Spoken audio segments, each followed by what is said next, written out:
Bienvenidos, bienvenidos hermanos. Los hemos extrañado, hermana Lidia, Ari, bienvenida.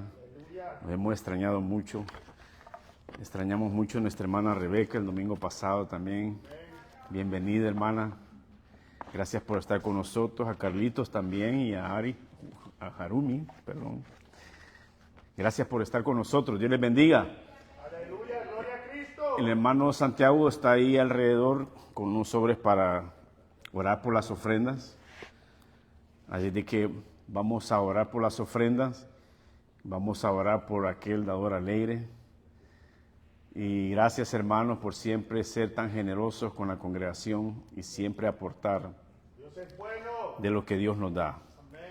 Para mientras vamos a meditar en el libro de los Hechos, en el capítulo 20, verso 35, donde dice: en todo os he enseñado que trabajando así se debe ayudar a los necesitados y a recordar las palabras del Señor Jesús, que dijo: más bienaventurado es dar que recibir. Hermanos, vivimos en un mundo que constantemente nos empujan a acumular, a ahorrar, a buscar nuestro propio bienestar primero. Pero el Señor Jesús nos enseña un principio completamente opuesto al egoísmo natural del corazón humano. Dice: más aventurado es dar que recibir. Esta simple frase encierra una verdad profunda y cultural. Hay mayor gozo, bendición y propósito en dar que recibir. Amén. En este pasaje el apóstol Pablo se despide de los ancianos de Éfeso y les recuerda el ejemplo de su propio ministerio, un servicio constante, humilde y trabajador en favor de los demás, no buscando su propio beneficio, sino el bien de los demás. Y en ese contexto Pablo cita una enseñanza de Jesús que no aparece en los evangelios escritos, pero claramente fue conocida por la iglesia primitiva, donde él dice: más bienaventurado es dar que recibir. La palabra bienaventurado, hermanos, significa feliz, lleno de gozo, bendecido por Dios. Este gozo no proviene de lo que nosotros recibimos de otros, sino que es la gracia del poder, el poder compartir con los demás lo que Dios nos da. Amén. Gracias a Dios por eso.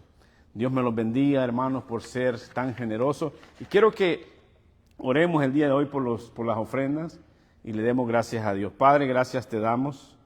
Bendice en este momento, Señor, las ofrendas. Bendice al dador alegre. Bendice, Padre, que han dado de todo corazón. Bendice su vida, Señor. Bendice su trabajo, su salud. Bendícelo grandemente, Señor, su entrada, su salida. Gracias te damos, Señor, por este ministerio también, Señor, que tú has plantado en este lugar.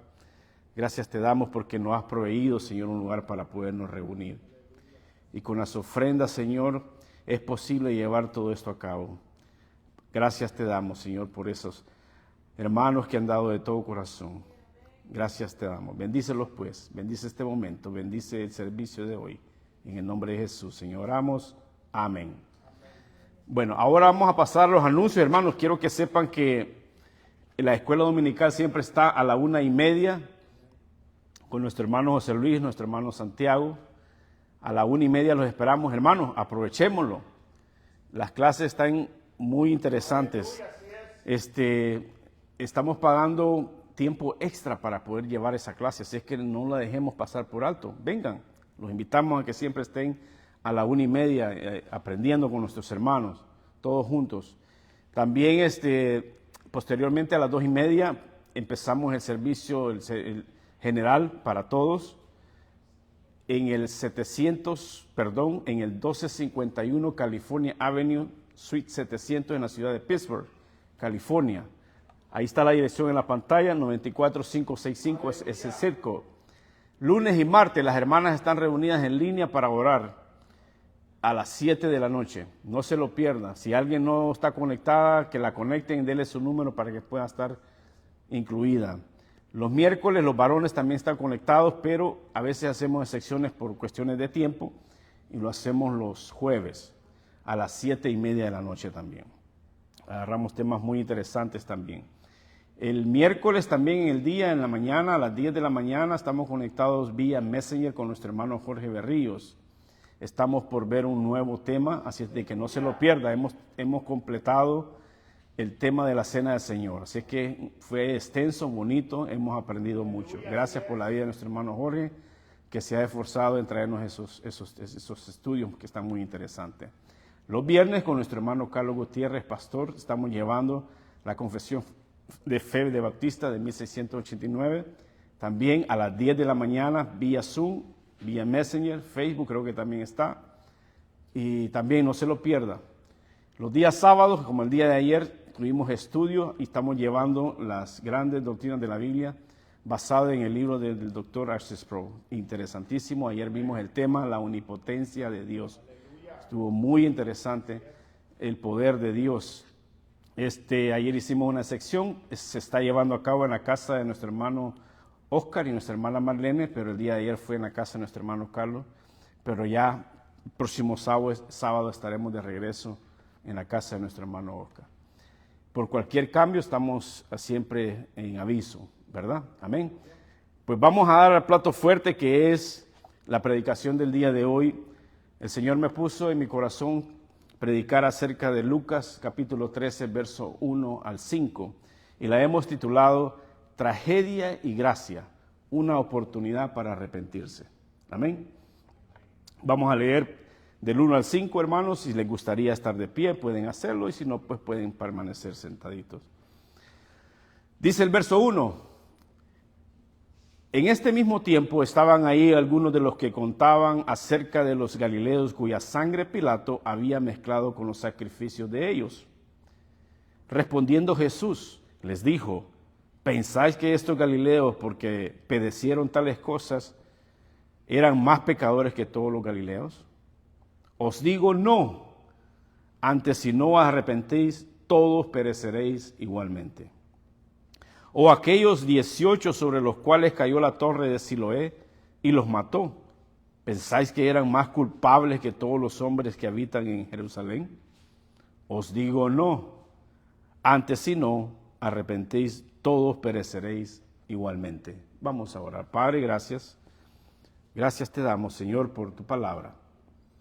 Pedirte, Dios de la gloria, que seas tú, Señor, hablando, Señor, a través de tu siervo. Bendice este momento, Señor, bendice tu palabra. Ayúdanos, Señor, a poder entender, Señor, a poder atesorar en nuestros corazones y poner por obra, Señor, tu palabra. Bendícela, Señor, y agradecerte por la presencia una vez más de mis hermanos que están sedientos también, Señor, de poder entender y conocer cada día más de tu palabra. Bendice este momento, bendice el servicio. En el nombre de Jesús te lo pedimos. Amén. Amén, amén. Pues vamos a desarrollar este tema, hermanos, sin antes traer un poco de contexto acerca de lo que Jesús está hablando aquí. El contexto habla acerca de la teología pastoral y profundamente evangélica. Jesús responde a unos eventos trágicos que la gente en su tiempo interpretaba como algo de que venía, como un castigo de Dios hacia las personas particularmente pecadoras. Pero Él les da un giro completamente distinto. Usa esos eventos para advertir a todos sobre la necesidad urgente del arrepentimiento. Jesús está en medio de una gran multitud. En el capítulo 12 ya Él venía, por eso es que cuando dice que Él ya venía anticipándoles desde hace mucho tiempo ya de lo que Él estaba tratando de decir.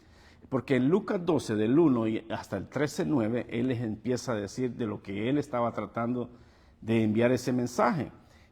En el capítulo 12, del 1 al 3, Él habla acerca de la hipocresía de los fariseos. En el 12, del 4 al 7, Él habla del temor de Dios, no a los hombres. En el capítulo 12, del verso 35 al 48, Él habla de la fidelidad en la vigilancia espiritual.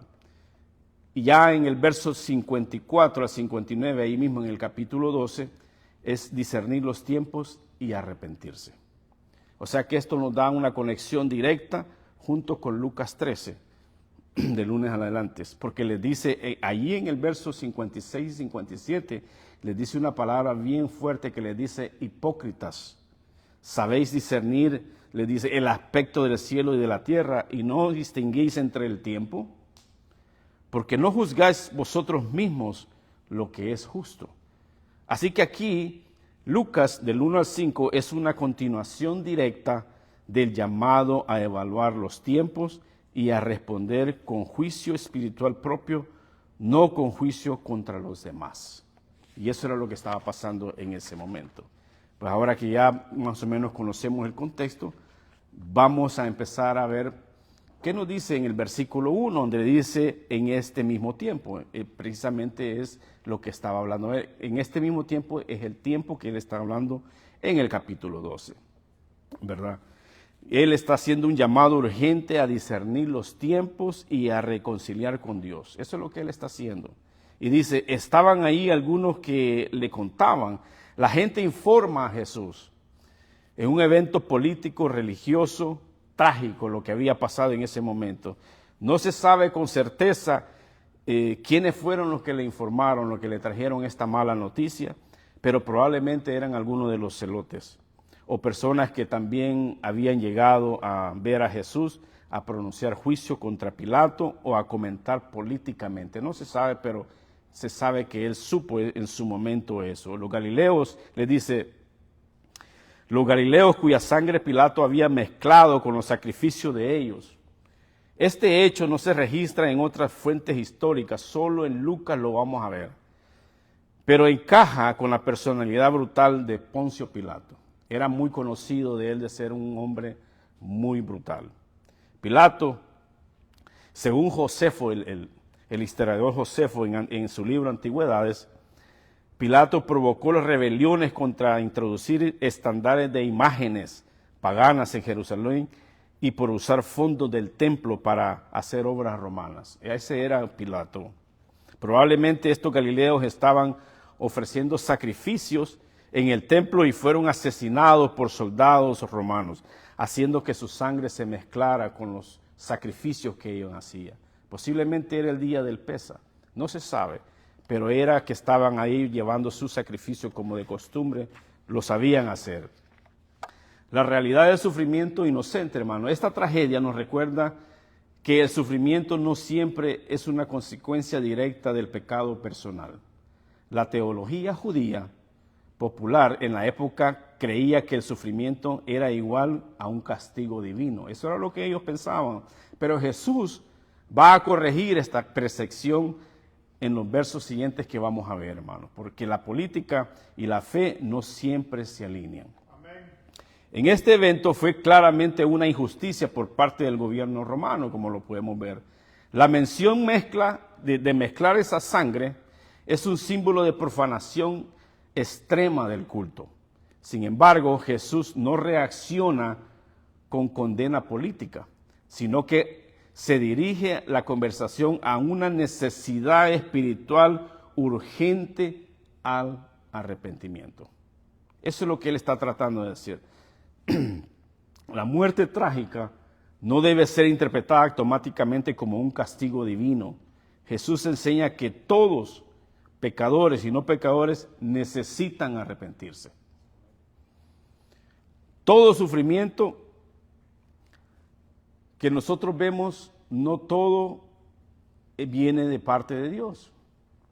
Es una época donde muchos atribuyen desastres, enfermedades o accidentes al juicio divino. Este pasaje nos recuerda que no podemos juzgar la condición espiritual de alguien por una tragedia. En Juan 9, del 1 al 3, dice, al pasar Jesús vio a un hombre ciego de nacimiento y le preguntaron sus discípulos diciendo, Rabí, ¿quién pecó? ¿Este o sus padres? Porque ha nacido de ciego. Respondió Jesús y le dijo, no es que pecó este ni sus padres, sino que por las obras de Dios para que en él se manifiesten. O sea que ellos tenían ya esa costumbre que cuando alguien padecía de algo, pensaban que era porque era una persona pecador o algo había hecho. Y de esa manera ellos pensaban que por eso les surgían cosas malas.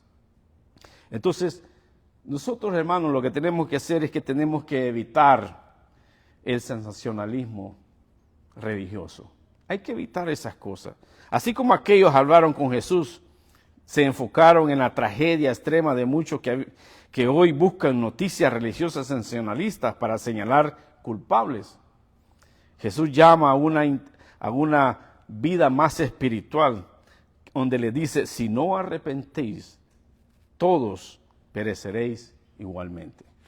De eso es lo que Él se está tratando. Él está girando, Él está dando vuelta para que ellos se den cuenta que no todo lo que nos pasa es porque han hecho algún pecado. La urgencia, hermanos, es el arrepentimiento. Las tragedias deben de moverse a una reflexión sobre nuestra propia vida espiritual. La muerte puede llegar repentinamente y por eso Jesús enfatiza que el arrepentimiento como preparación para la eternidad. El jueves, hermanos, estábamos reunidos los hermanos y nuestro hermano Carlos contaba una historia, una noticia, mala noticia, de un tráiler que accidentalmente atropelló a 5 personas y a otro más. Y él contaba y dice, en ese momento, dice, yo me puse a pensar y dije, Señor, gracias. Me dio una confirmación del mensaje, porque en su momento, él no dijo, a saber qué hicieron. No, él dijo, gracias, Señor, por lo que tú me has salvado. ¿De dónde me has sacado? Gracias te damos. O sea que es de un momento de reflexionar en la posición que estamos, de donde Dios nos ha sacado. Y me gustó porque me confirmó en realidad el mensaje que todavía yo le tuve que decir, hermano, no siga porque de eso se trata el mensaje. Así de que gracias a Dios por eso. Hermanos, Eclesiastés 9:2 dice, todo acontece de la misma manera a todos. Un mismo suceso ocurre al justo y al impío. Al bueno, al impío y no limpio. Al que sacrifica y al que no sacrifica, como al bueno. Así que peca el que jura como el que teme el juramento. Todo acontece de la misma manera para todos. Amén. En Job, en los capítulos 1 y 2, Job sufre, no por pecado, sino por glorificar a Dios.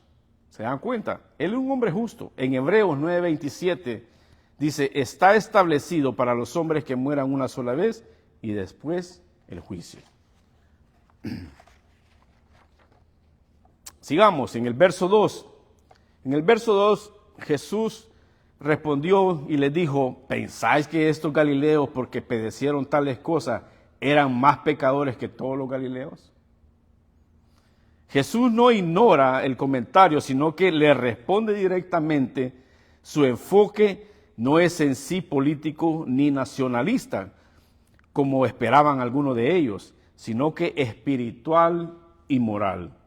Él tomó el evento como una oportunidad para enseñar una verdad teológica esencial sobre el pecado y el sufrimiento. Les dice, ¿pensáis que estos galileos? La pregunta va dirigida a la audiencia judía, que tenía una teología retributiva muy marcada, en la que el sufrimiento era considerado castigo por el pecado. Jesús cuestiona esa percepción moralista de que aquellos que sufren más deben haber pecado más. Le dice, porque padecieron tales cosas. O sea que la palabra padecieron implica sufrimiento injusto, algo violento, algo extremo que les haya pasado. El punto aquí es que el hecho de haber muerto de manera trágica no significa mayor culpabilidad ante Dios. Les dice, ¿eran más pecadores que todos los galileos? Jesús está desafiando al juicio hipócrita que están haciendo ellos. La gente pensaba que ellos sufrían porque eran peores que ellos. O sea que ellos se creían más santos. Pero Jesús les voltea el argumento. Les dice, no crean más pecadores que ustedes. No se crean más santos ustedes.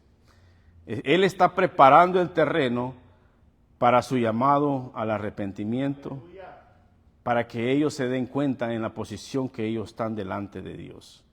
Jesús niega la idea de que más sufrimiento implica más pecado. Esta creencia era común en el judaísmo, en su tiempo, en su momento. Y también a veces lo vemos el día de hoy.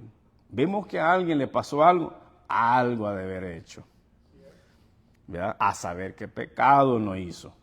Se nos viene a la mente eso. A mí me ha pasado. Pero en realidad, lo que está pasando es para hacernos reflexionar, para hacer un paro en ese momento y ver en qué posición estamos delante de Dios. Amén. Para que tengamos una idea, en el libro de Hechos, capítulo 28, en el verso 3 y 4, a Pablo le sucedió algo. Entonces dice, habiendo recogido Pablo algunas ramas secas, las echó al fuego, y una víbora, huyendo del calor, se le prendió en la mano. Cuando los naturales vieron la víbora colgado de su mano, se decían unos a otros, ciertamente este hombre es homicida. ¿Se dan cuenta? O sea, sin saber, solo porque le llegó un mal, ya lo estaban tachando que era un homicida. Esa era la creencia de antes. Y como les digo, todavía existen muchas personas que todavía tienen ese concepto equivocado. Así es de que hay que ver la universalidad del pecado.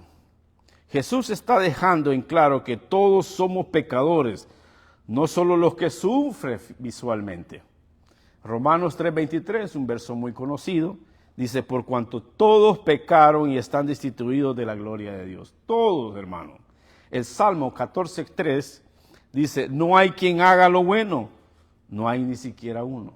No hay. Así es de que no juzguemos a quienes los vemos sufrir. No hagamos eso, hermano. En lugar de pensar que quienes están sufriendo, ya sea una enfermedad, ya sea una pérdida de un ser querido, ya sea que estén en pobreza, ya siendo que estén siendo castigados por Dios. Debemos recordar que el sufrimiento no siempre es un juicio divino, sino que es un ejemplo que tenemos que verlo. Cuando alguien sufre un accidente o una pérdida familiar, en vez de preguntar qué habrá hecho, deberíamos examinarnos nuestro propio corazón. ¿Cómo estamos nosotros delante de Dios?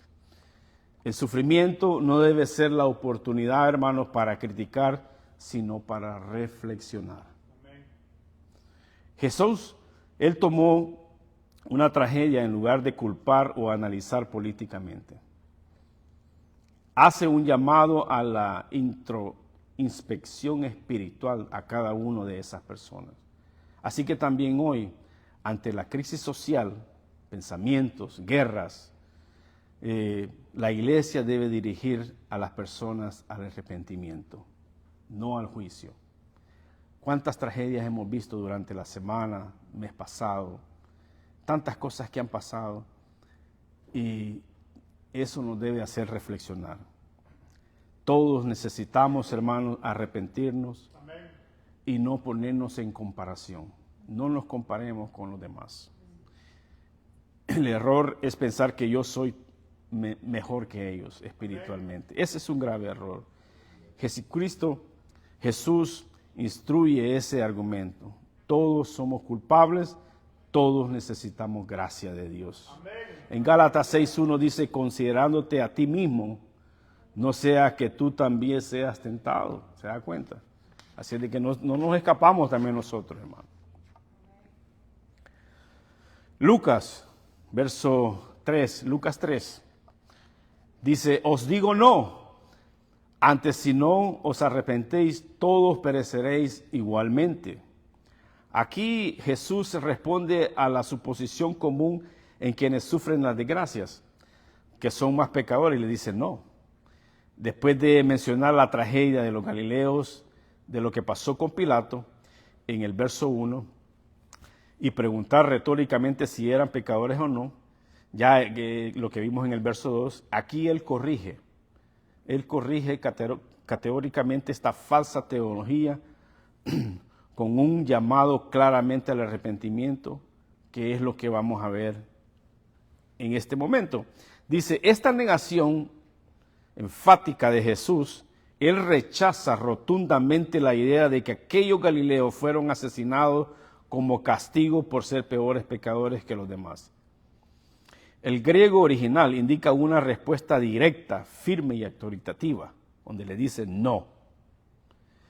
En Job 1:8, del 8 al 12 y en el capítulo 2 al 3 dice que Dios mismo declara justo a Job, aunque sufre mucho más que los demás. Lo declara justo, pero entra en un gran sufrimiento. Dice él, antes si no arrepentís, la palabra griega aquí arrepentirse es metanoneo, que significa cambiar de mente, dirección y actitud hacia Dios y el pecado. Jesús no está hablando de un arrepentimiento superficial o emocional, sino de una transformación espiritual completa. Esta es una advertencia universal. Todos necesitamos arrepentirnos, no solo los que sufren, sino hasta los que no sufren. Hechos 17:30. Dios manda a todos los hombres en todo lugar a que se arrepientan. Mateo 4:17. Arrepentíos, porque el reino de Dios se ha acercado. Isaías 55:6 y 7. Deje el impío su camino y el hombre inicuo sus pensamientos. O sea que le está haciendo un llamado directamente a arrepentirnos.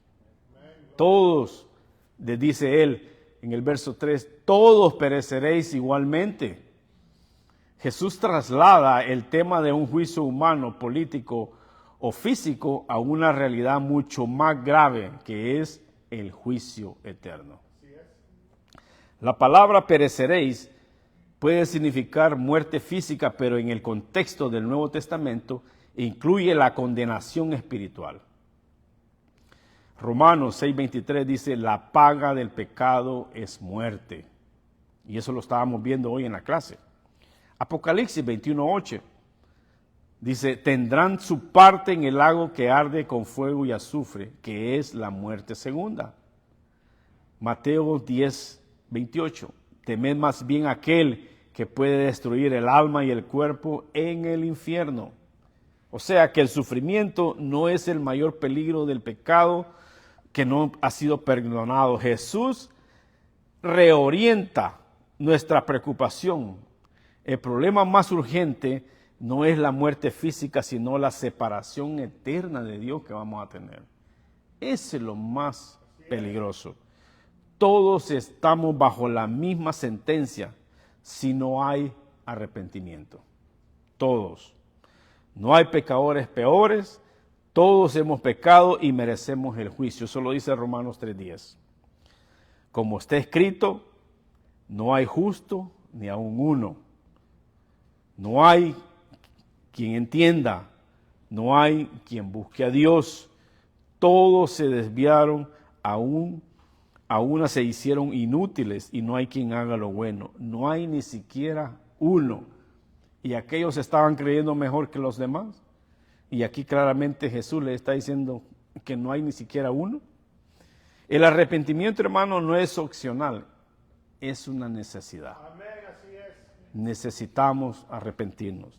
Jesús no da sugerencias, sino da advertencias. Nos advierte directamente a través de los eventos, a través de las tragedias, a través de las enfermedades, a través de todo. Él nos advierte, si no hay arrepentimiento, en el fin de todo será trágico. Sin importar su historia religiosa o moral o cultural, el juicio vendrá. Así es de que, hermanos, no usemos las desgracias ajenas como excusas para sentirnos más justos. Muchos hoy piensan, yo no he caído tan bajo como aquel. Pero Jesús enseña que la verdadera pregunta es, ¿te has arrepentido? Eso es lo importante. ¿Te has arrepentido? Así de que no comparemos la vida de nosotros con una persona que está viviendo una desgracia. es necesario reflexionar en ese momento cómo está nuestra condición. El arrepentimiento, hermanos, es urgente. Las tragedias nos recuerdan que la muerte puede llegar en cualquier momento. El tiempo para reconciliarse con Dios es ahora. Aleluya, así es, gracias Señor. Hoy, no después. Segunda de Corintios 6:2 dice, he aquí ahora el tiempo aceptable, he aquí ahora el día de salvación.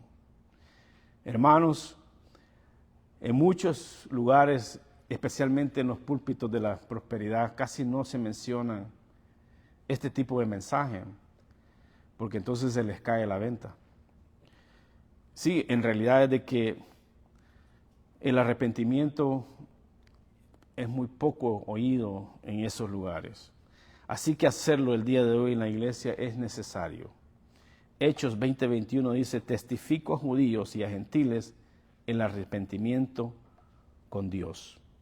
No hay categorías, no hay más pecadores ni menos pecadores. Todos estamos perdidos sin Cristo, hermano, y esa es la realidad.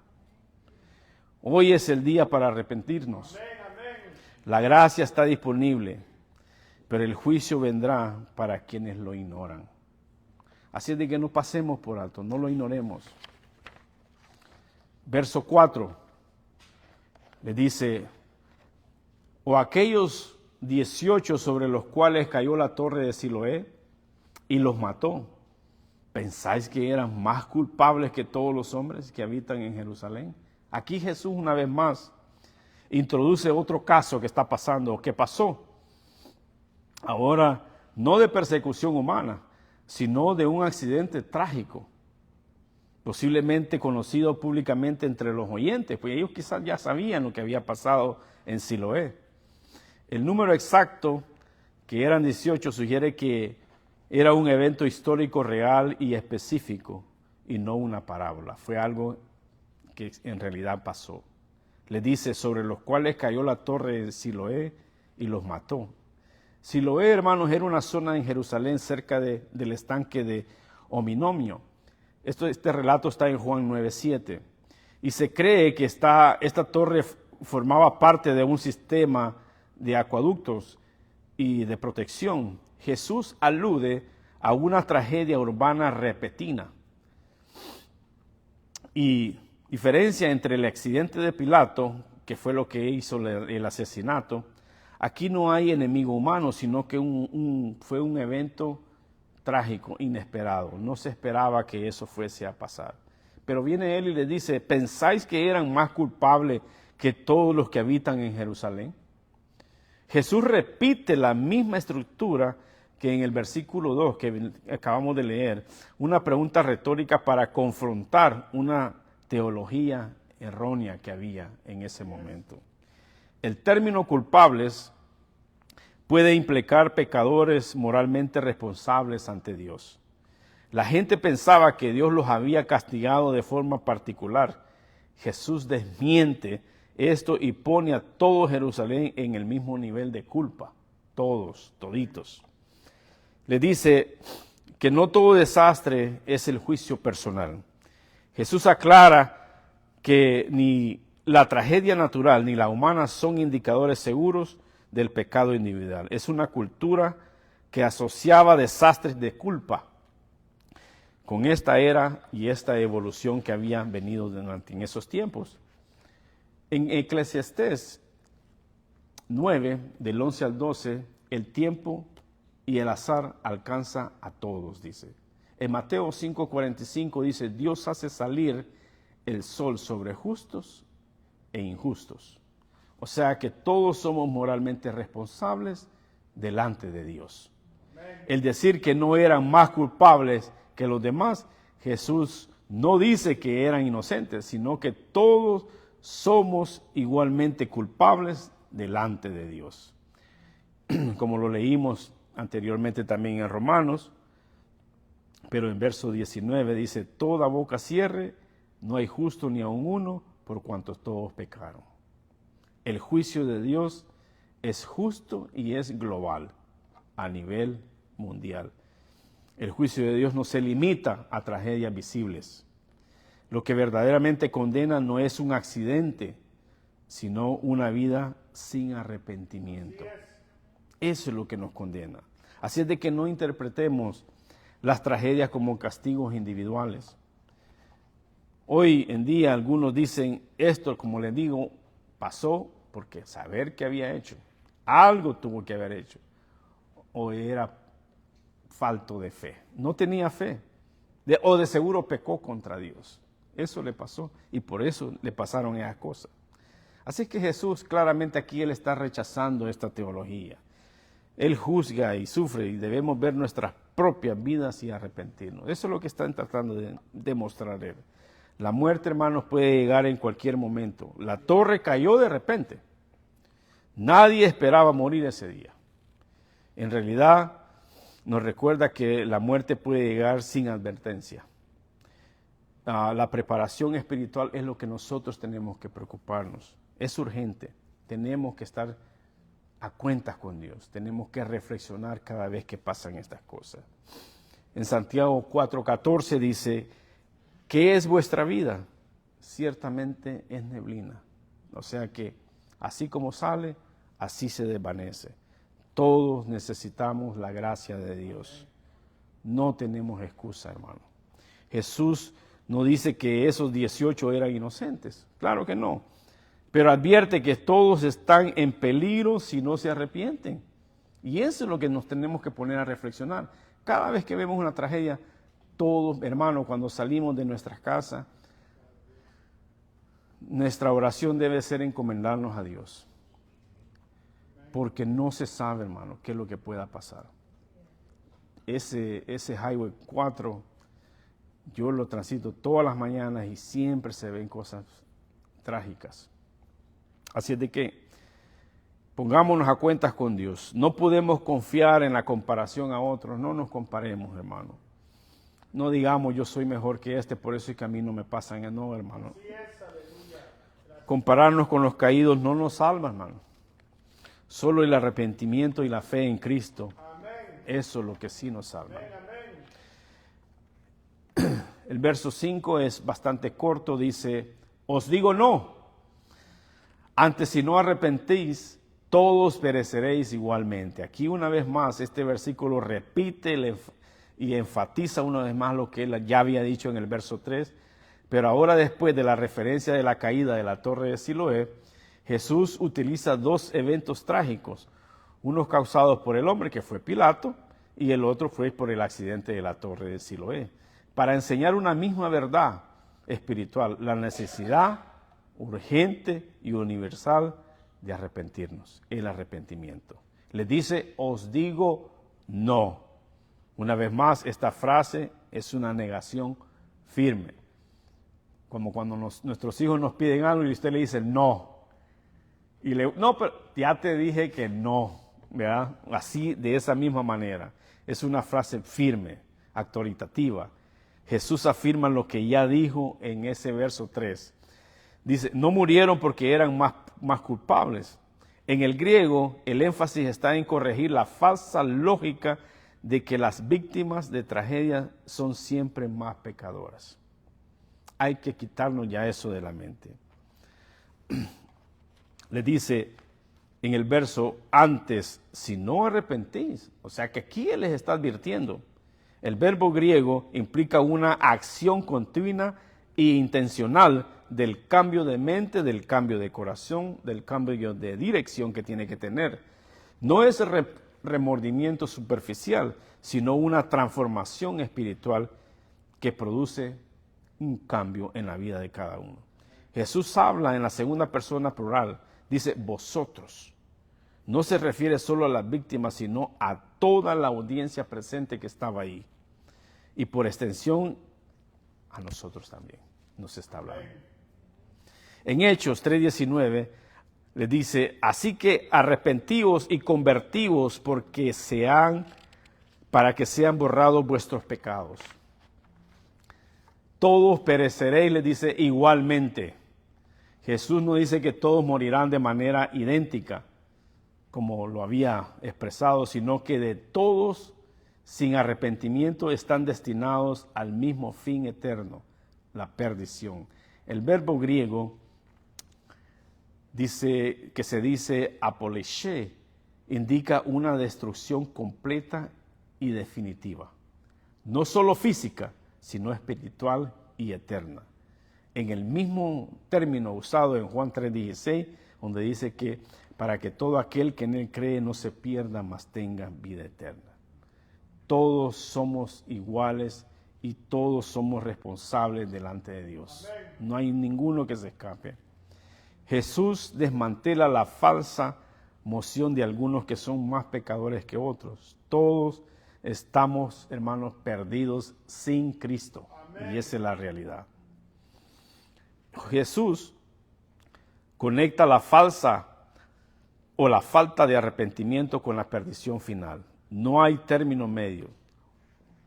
O se responde de fe al Evangelio o se enfrenta al juicio final. El arrepentimiento es una única vía de escape del juicio. Ese es el escape que tenemos, el arrepentimiento. Jesús no da múltiples opciones, solo hay una salida del juicio venidero, que es el arrepentimiento y volverse a Dios. Lucas 24:47 dice que se predicase en su nombre el arrepentimiento y el perdón de pecados.